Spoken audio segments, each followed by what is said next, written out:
This is our continuing series on the coefficients in the tests as we progress.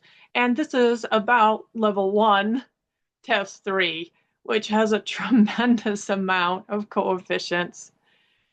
As usual, the free walk requiring stretch over, out, and down, no curling.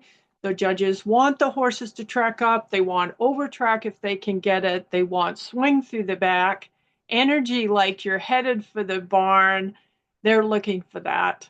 And they're looking for your skills as a rider to produce that. So they're looking to see if you have the aids to request the horse to stretch? Are you asking the horse to keep actively forward and able to steer without a lot of rein steering? Do you have the correct half halts to take the reins harmoniously and quietly back up? So a times 2 on that, as always. The walk is always a times 2, so really worth working on.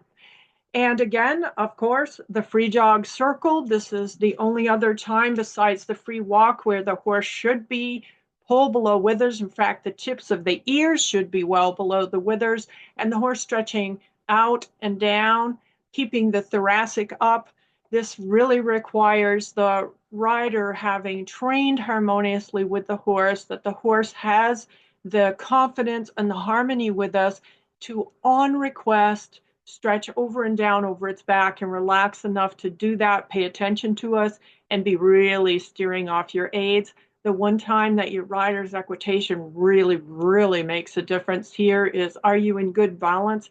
Can you perform your half halts while keeping your own balance to allow the horse to stretch down? If the rider loses their balance, this is one of those critical times that really affects the horse. You'll see a lot of tempo changes when the riders lose their balance. So lots of good skills there that we're exhibiting and that we're working and training on. So those 2 go without saying.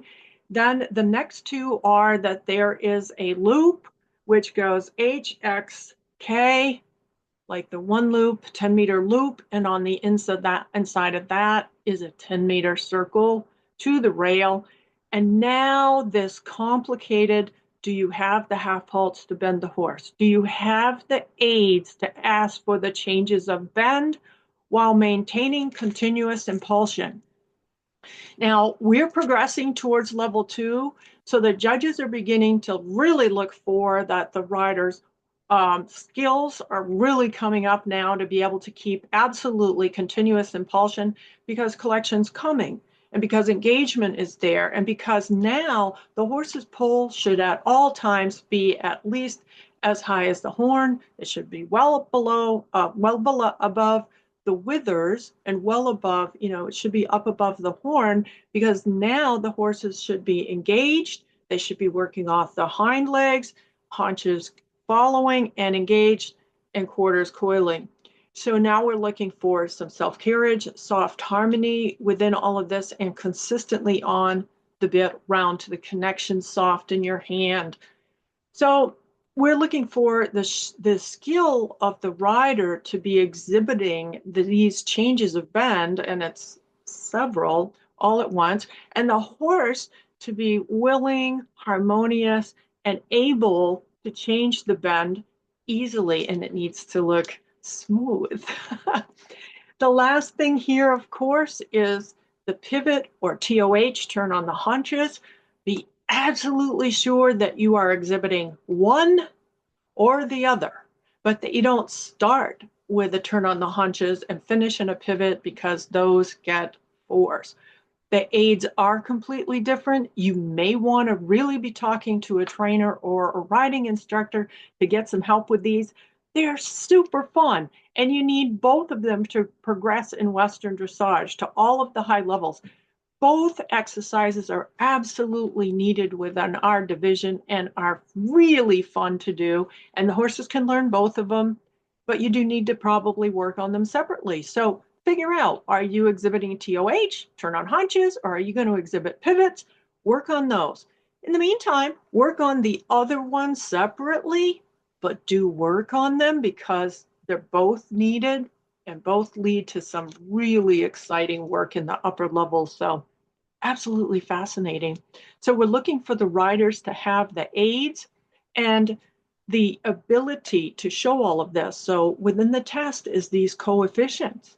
But then if the rider and horse doesn't manage to pull some of these off, or a lot of these are not pulled off in the test, then when we get down to rider accuracy effect, did you have the sophisticated enough aids? Have you learned your half halts? Have you learned how to keep the horse round to the connection with the half halt? Have you learned the turning aids? Have you learned the turning half halt in order to be able to get through this whole test, which is leading to second level, where our lateral work, really, really fun, shoulder in, haunches in, those are all coming for us.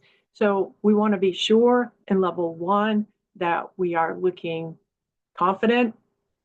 So hug your horses for me, watch those coefficients. They mean something and they're leading us towards some really cool skills. Take care, hug your horses. Bye.